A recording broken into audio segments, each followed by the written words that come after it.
Welcome back to Fire Emblem Radiant Dawn. Last time we helped quell a rebellion in Oma village with Grom and Nephany. However, that was only just the beginning. Things are going to get even worse and the Queen needs to be informed. This time, well, we'll see just what the Queen plans once we tell her what's been going on.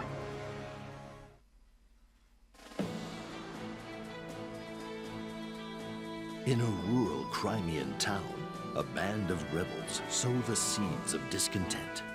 They are stopped by Brahm and Nephany, two former Crimean soldiers. However, more uprisings are sure to follow. Brahm and Nephany decide to travel to Melior, the capital of Crimea, and inform Queen Elincia as to the gravity of the situation. That's a pretty short map screen, but really there's not much else they could say. Also, this is a pretty, I kind of find overly flowery chapter title. We had Winds of Rebellion, now we have Tides of Intrigue. Sadly, the next chapter doesn't really continue this theme. This is, I believe, the first time we're seeing the throne room of Crimea Castle. Well, I mean, apart from the time Ashnard was there, but this looks nothing like how it was when Ashnard was there.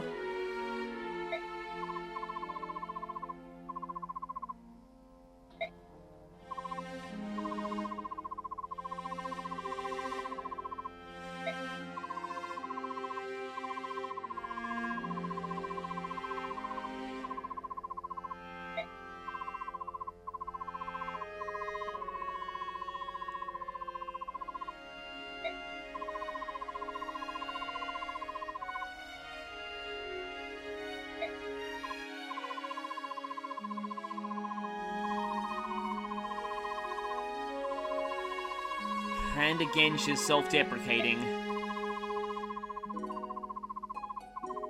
Elincia is a great queen, it's just that there are some power-hungry nobles out there.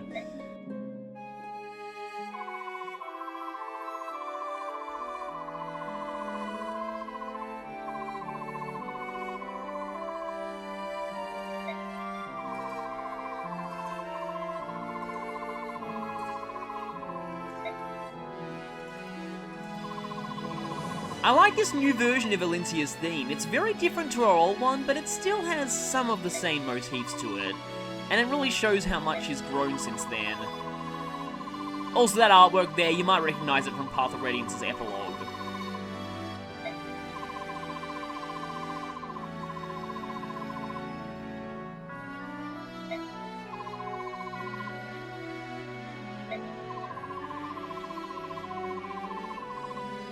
Yeah, those rebels might just be a vocal minority.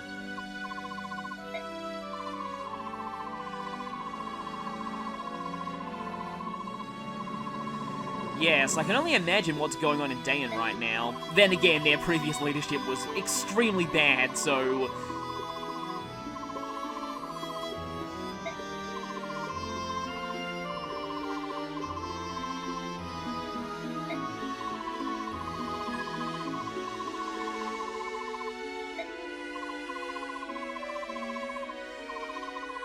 And Lucia's, cutting him short here. This is a bit of a problem with how the last chapter unfolded. Our one key witness was the boss of that chapter, and he happens to be dead, so,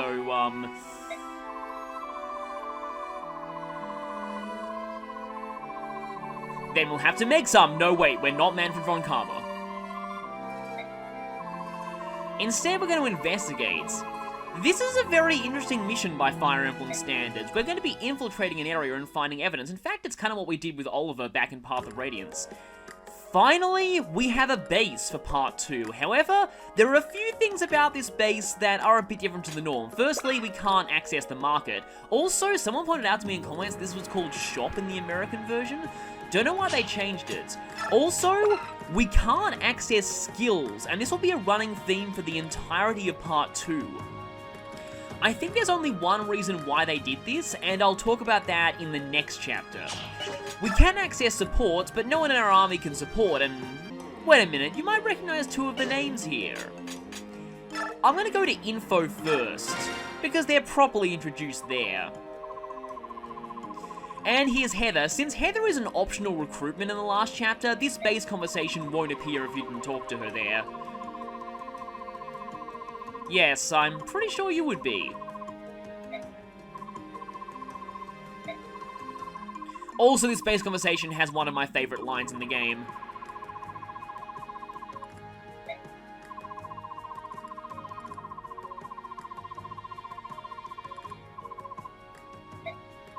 Yes, that's why we should take him down, because he ruined your chance of meeting the Queen.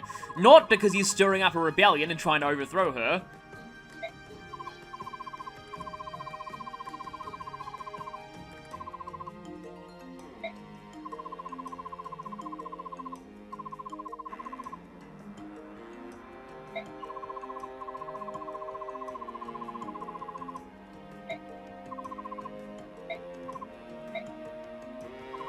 The main reason this base conversation exists is for some justification as to why these three are with Lucia's group.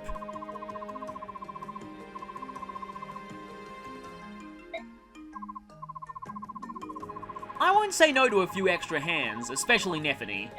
Let's just hope that her level ups are better this time. And here is where one of my favorite lines comes in.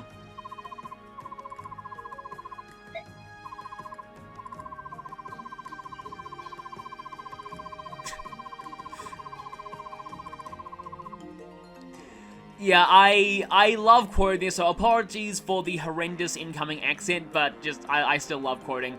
I once had a bad case of espionage.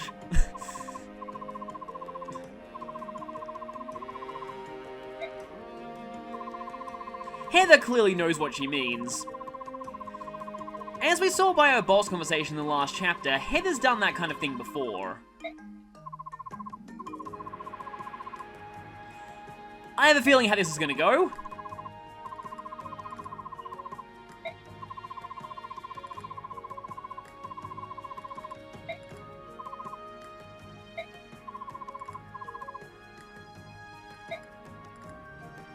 Nothing out of that conversation, but just a little bit of interesting dialogue. Now this one, and this conversation actually makes me really sad for certain reasons. I'll explain why once we get more into it.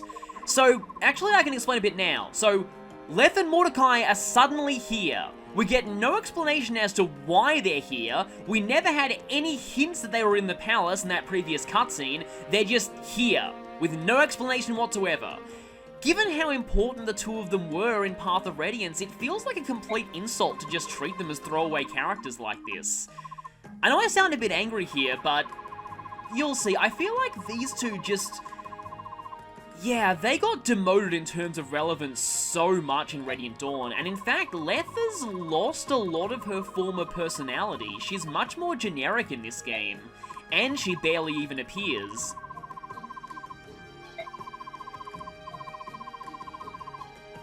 But yeah, more politics explanation here. We actually do get more expansions on how Lagoo's politics work in the extended script, but this is not the extended script, although I mentioned it in my videos on that, but the extended script does not affect base conversations. All base conversations are the same, so none of these changed with the removal of the extended script. So yeah, not all of the royal court favor Lagoo's.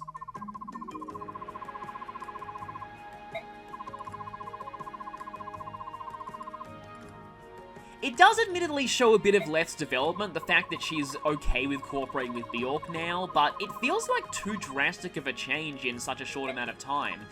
Jill, at least, we got to see fully develop over the course of several base conversations, but Lethe was still pretty tsundere at the end of Path of Radiance, and in this game she's barely tsundere at all.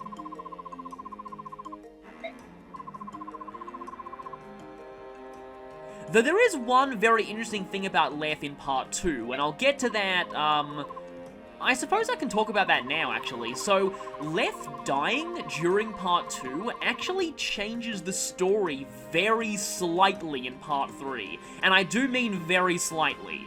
But because of that, I'm going to have to remember to keep an alternate file where I kill off Lethe during Part 2, because I do want to show this change.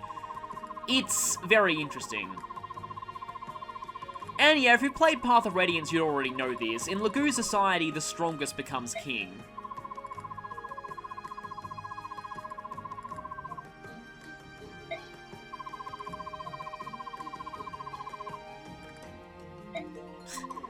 Well, I mean, Lethe's still kind of like that.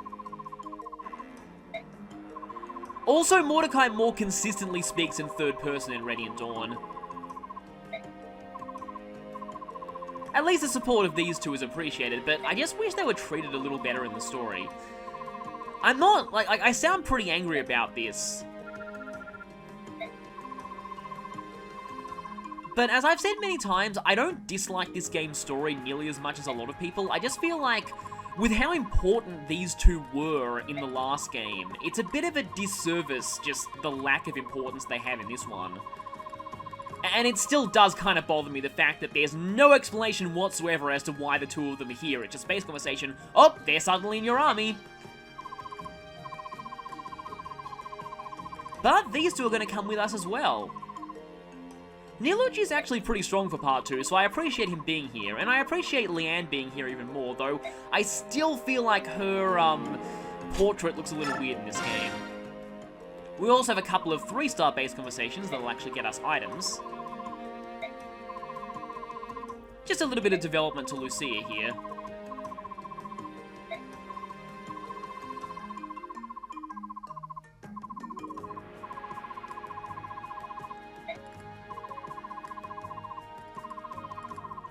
This is actually interesting because Alincia's art book bio from Path of Radiance mentions that she's good at embroidery, so that's a nice nod to that, even though that detail... Does it ever come up in her supports? I haven't done much of Alincia's supports in Path of Radiance, but I feel like it wasn't mentioned at all in the game itself.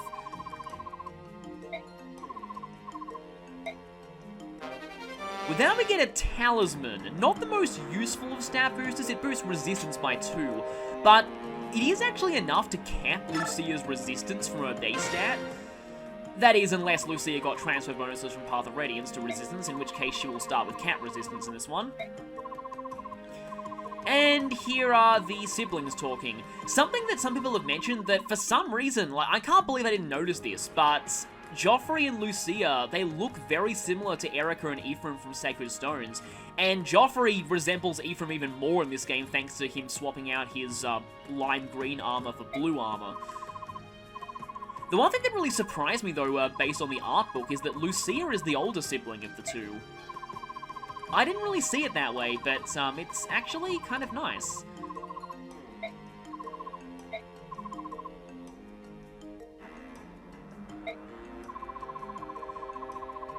Yeah, you had to bring him into this, didn't you? So, in Lucia's A support with Bastion in the last game, she says that she might consider giving him a chance, maybe. So, that might be where this mention of him comes from. And we get an elixir from that, an item that fully heals you. In this game, with concoctions restoring a ton of HP, elixirs aren't that useful at this point, because, like, as you can see, a concoction would fully heal Lucia anyway, so the elixir's probably a lot better on Mordecai. Speaking of which, we have 3 new party members to go over here. Lucia, who's actually our leader for this chapter. We swap leaders a lot during part 2, and she also has one of the best army names in this game, Azure Army. That sounds insanely cool. She also has 2-star authority. Although, slight spoilers, this is the one chapter in the entire game that we're the Azure Army. So, here are Lucia's stats. Lucia in Part 2 is very similar to Toroniu from Part 1. Has amazing stats for the point in the game where they join, and will one-round almost every enemy, but they're only playable for one chapter in that part. Unlike Toroniu though, Lucia isn't even playable in Part 3, meaning that her availability is among the worst in the game. In fact, I'm pretty sure she has the worst availability of anyone who joins before Part 4. I personally consider Lucia the worst swordmaster in this game because of that. She may be good now, but her absolute garbage availability really holds her back. By the time she comes back in Part 4, the enemies will vastly outclass her. And if you've been training Zihak or the Swordmaster we get in Part 3, they'll also vastly outclass her. Lucia at least does have Earth Affinity, but then again so does Zihak, and his availability is a lot better. And her starting parity skill is much, much better in Radiant Dawn than it was in Path of Radiance. But you can just take it off of her and give it to someone else. That's really all there is to say about Lucia. Don't expect to see a lot of her after 2-2. Oh, and pay no attention to Lucia's haircut in her official art. That totally doesn't imply anything. At all. Forget you ever saw that. We also have Lethe. Lethe is yet another Path of Radiance character who's not as useful in this game as they were back then. Much like Lucia, Lethe is very good for this point in the game. She's quite fast, hits decently hard, and is somewhat durable. Unlike in Path of Radiance, Lethe actually has pretty decent resistance here, so she acts as a pretty good mage killer. Her availability isn't bad due to joining the Part 3 party, but after Part 2, Lethe's stats won't look as good, and there's another thing that really holds her back, being a cat. I mentioned earlier that Lagoo's transform gauges now depend on what type of Lagoos you are. Cats have the fastest raising transform gauge, but it also drops the fastest after transforming. And it drops really fast. If you have a cat fight extensively on the enemy phase, you'll usually only get 2 turns out of their transformation at most. Because of this really short transformation time, cats need to have really good stats to be worth using, and there's really only one cat in this game that fits that bill. Unfortunately for Lethe, the transform gauge issues regulate her to the good in Part 2, not so good elsewhere pile. And Mordecai. In a reversal of how things were in Path of Radiance, I actually find Mordecai more useful than Lethe in this game. With his high HP and amazing defense on transformation, Mordecai makes a great tank during Part 2. He's not very fast, and enemies might even double him, but there isn't very much that can hurt him in this part outside of magic. Even untransformed, Mordecai can tank enemies decently well. And that's sort of recommended because just like cats, tigers gain a whopping 15 transform points for every time they're attacked while untransformed. But unlike cats, tiger transform gauges don't decrease as rapidly in their transformed states. So put Mordecai in a choke point while he's transformed, and he can tank there for quite a while. Just like Lethe though, he loses a lot of his usefulness after Part 2. But I find there are a few points in Part 2 where having Mordecai choke a point is very useful. And now I can finally trade Heather's Javelin over to Nephi. Because we have no access to the shop, like I said in the last chapter, getting that Javelin is very important, not just convoy that coin because we can't forge yet. We will actually be able to forge soon.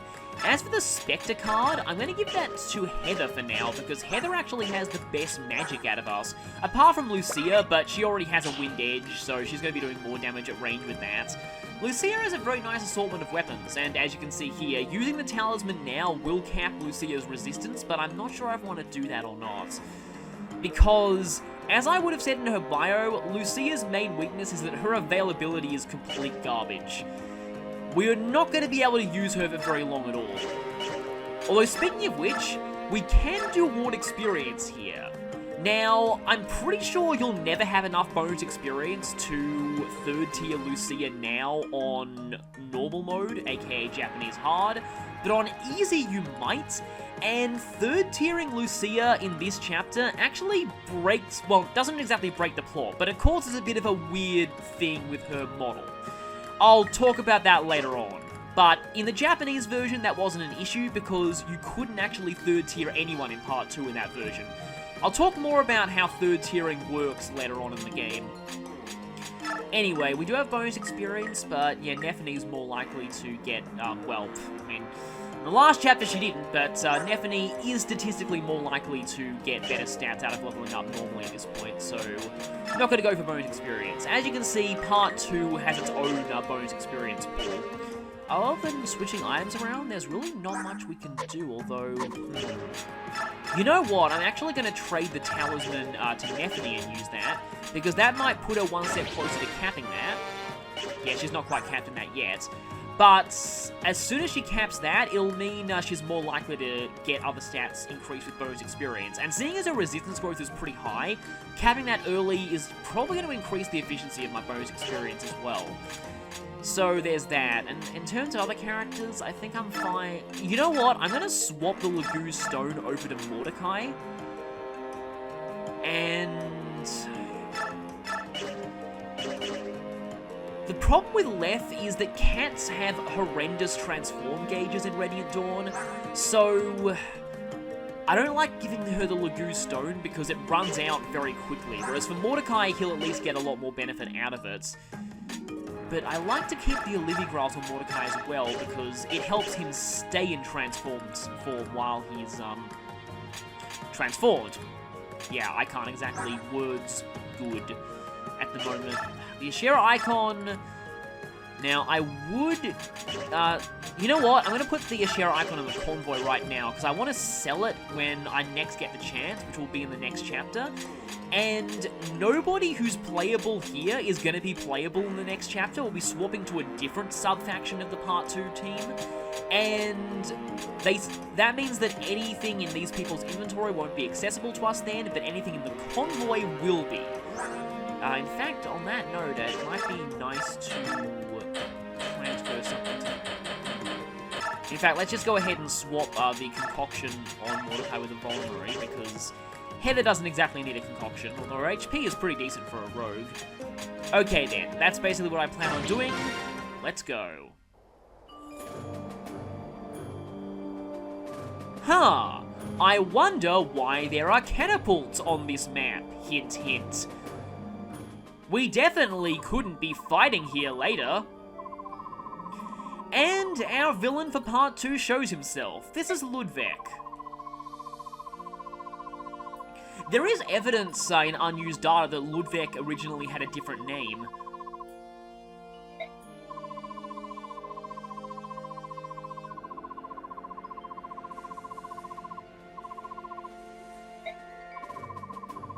Let's just hope Lucia's good at deception.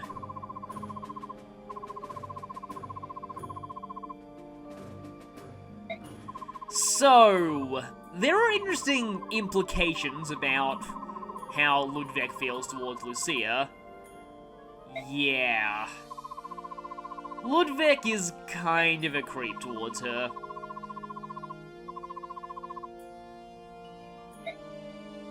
Though it might make it easier for us to deceive him if that's the case.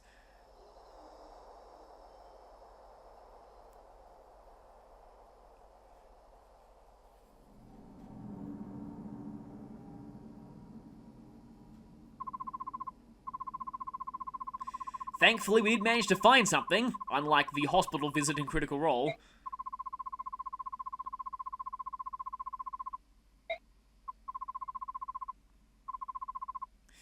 Good, we have evidence. Now we just need to make sure that that thing that happened in the first Ace Attorney game doesn't happen again. So let's hopefully not run into anyone with tasers.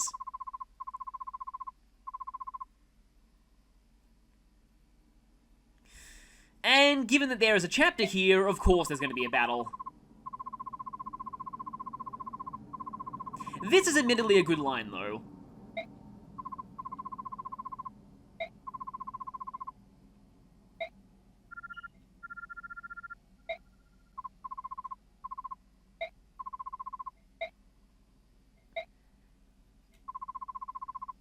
Of course, it could only be one person, given that no one else in Part 2 speaks Ancient Tongue. And this is why they weren't with us on the base screen. They kind of followed us here in secret. Let's just really hope this isn't like the Tatsu situation in Xenoblade Chronicles X.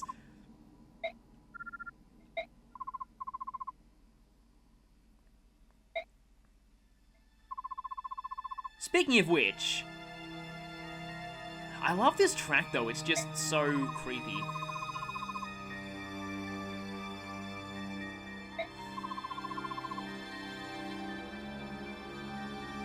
Yep, we've got to get out of here, and that means we'll probably have to fight. Even though we had a base before, no preparation screen this time.